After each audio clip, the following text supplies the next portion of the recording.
भगवान बुद्ध आणि त्यांचा धम्म. लेखक doctor Bhimrao Ramji Ambedkar. MA PhD Columbia, DSc London, LLD Columbia, DLT Osmania, bar at law London. The Buddhist society of India चे संस्थापक अध्यक्ष. भाग 5. बुद्ध आणि त्यांचे पूर्वकालीन. नंबर 1. बुद्ध आणि वैदिक ऋषी. वेद हा एक मंत्राचा म्हणजेच ऋचा किंवा स्तोत्रांचा संग्रह आहे. या ऋचांचे उच्चार करतात त्यांना ऋषी म्हणतात. मंत्र म्हणजे इंद्र, वरुण, अग्नी, सोम, ईशान, प्रजापती, ब्रह्म, महिदी, यम इत्यादी देवतांचा केवळ धावा करणाऱ्या प्रार्थना होत. धावा म्हणजे शत्रूविरुद्ध सहाय्य करण्यासाठी, धनप्राप्तीसाठी, भक्तांकडून अन्न, मांस, मद्य याचा नैवेद्य स्वीकारण्याची विनंती करण्यासाठी केलेली प्रार्थना होय. वेदांमध्ये फारसे तत्त्वज्ञान नाही, परंतु असे काही वैदिक ऋषी होते की ज्यांनी तात्विक स्वरूपाच्या काही कल्पना मांडल्या होत्या. 1. अगमशन. 2. प्रजापती परमेष्ठ. 2. ब्रह्मस्पती किंवा बृहस्पती. 4. अनिल. 5. दीर्घतमा. 6. नारायण. 7. हिरण्यगर्भ आणि 8. विश्वकर्मा हे ते ऋषी होत. या वैदिक तत्त्वाच्या पुढील मुख्य समस्या पुढीलप्रमाणे होत्या. जग उत्पन्न कसे झाले? वस्तूंची निर्मिती कोणत्या पद्धतीने करण्यात आली? त्यांचे ऐक्य व अस्तित्व का आहे? निर्मिती कशी झाली आणि कोणाच्या आज्ञेने झाली? जग कशापासून निर्माण झाले आणि ते कुठे जाणार आहे? अगमशन म्हणतो की जग तपस्पासून, उष्णतेपासून निर्माण झाले. हे निर्मितीक्षम तत्व होय. त्यापासून अनाद्यंत असा नियम आणि सत्य याचा जन्म झाला. याच्यापासून रात्र, तमस उत्पन्न झाली. तमाने पाणी निर्माण केले आणि पाण्यापासून काळाची उत्पत्ती झाली. काळाने चंद्र आणि सूर्य, स्वर्ग आणि पृथ्वी, आकाश आणि प्रकाश यांना जन्म दिला आणि दिवस व रात्र यांची अव्यवस्था निर्माण केली. ब्रह्मस्पतीने असतपासून सत ची उत्पत्ती होते असा सिद्धांत गृहीत धरला. त्याने असत या शब्दाचा अर्थ अनादि, अनंत असा सांगितला. सत हे मूलतः असतपासून उत्पन्न झाले. जे जे सत अस्तित्वात असलेले आहे आणि जे जे शक्य आहे आणि तरीही असत अस्तित्वात नसलेले आहे, त्या सर्वांचाच असत हा मूलाधार आहे. प्रजापती परमेष्ठीने असतपासून सत निर्माण झाले काय, या प्रश्नापासून सुरुवात केली. त्याचे म्हणणे असे की या प्रश्नांचा प्रस्तुत विषयाशी संबंधी नाही. त्यांच्या मते अस्तित्वात असलेल्या सर्व वस्तूंचे मूळ पाणी हे होय.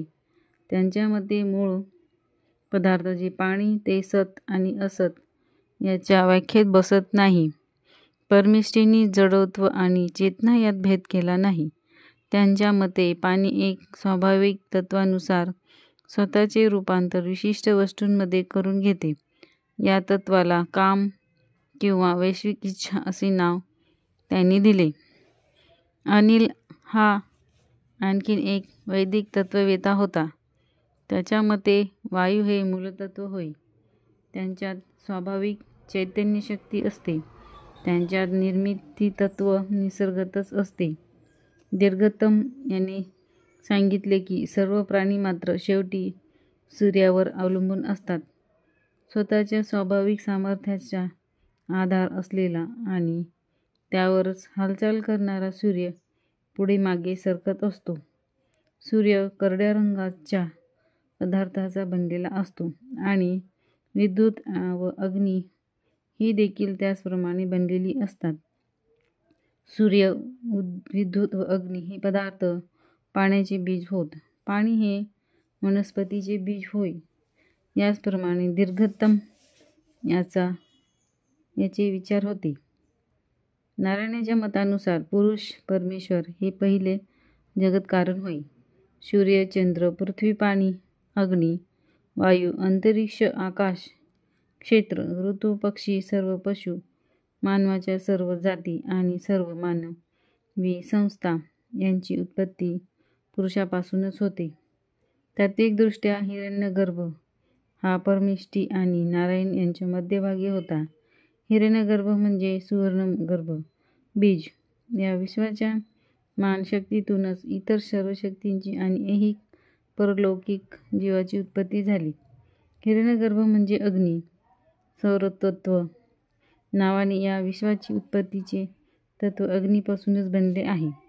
अस्तित्वात असलेल्या सर्व वस्तूंचा मूल पदार्थ पाणी होय असे गृहीत धरणे आणि मग त्याच्यावर चैतन्य शक्तीचा आरोप करून त्यापासून हे सर्व जग निर्माण झाले असा निष्कर्ष काढणे, या गोष्टी विश्वकर्माच्या दृष्टीने अगदी अपुऱ्या आणि असमाधानकारक होत.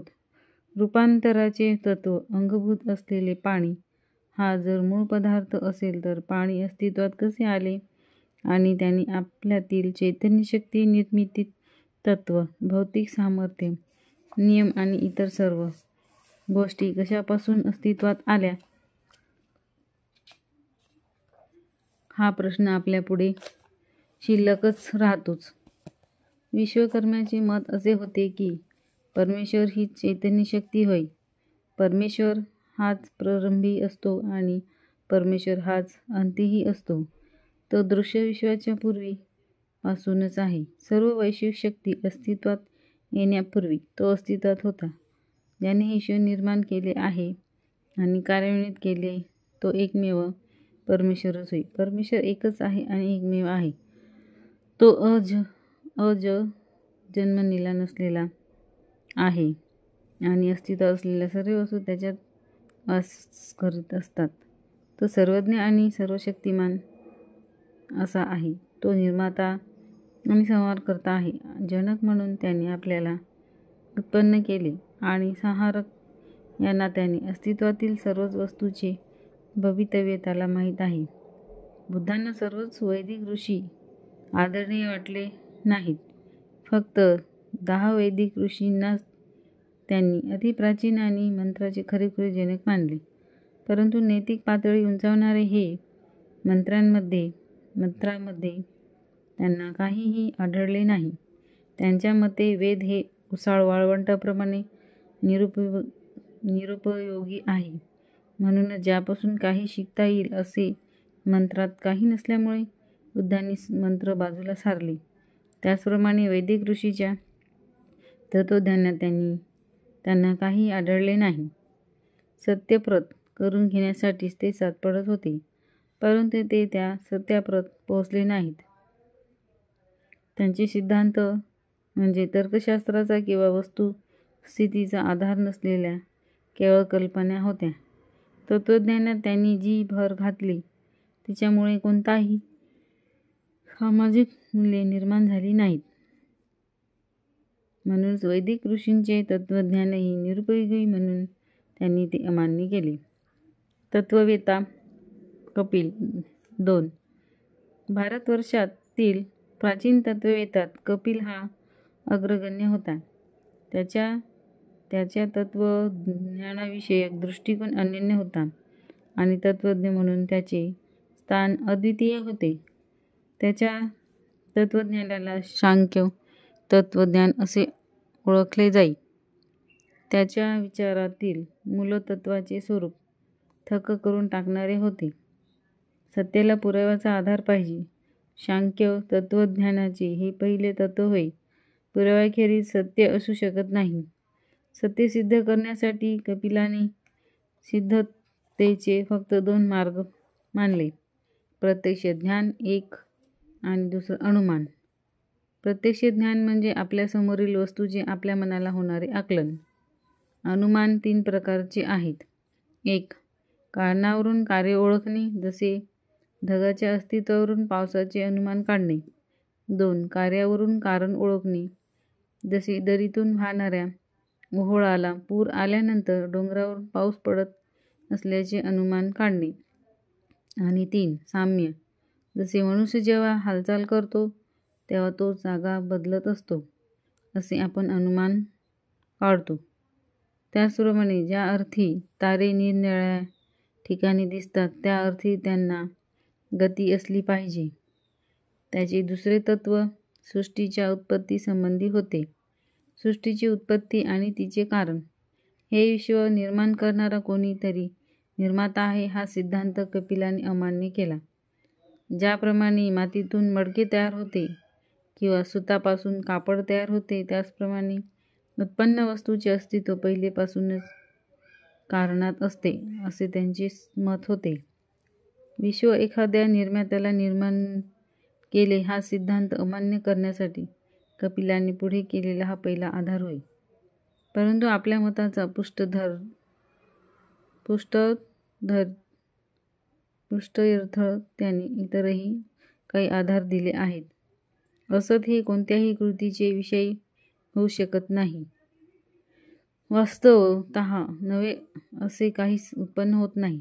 सृष्ट वस्तू ही ज्या पदार्थापासून बनते त्यापेक्षा ती निराळी नसते. ती ज्या पदार्थापासून बनलेली असते त्याच पदार्थाच्या स्वरूपात ती अगोदरपासून अस्तित्वात असते. अशा निश्चितच पदार्थापासून केवळ निश्चितच स्वरूपाचीच वस्तू तयार होऊ शकते आणि काही विशिष्ट स्वरूपाच्या पदार्थापासूनच विशिष्ट स्वरूपाचा पदार्थ निर्माण होतो.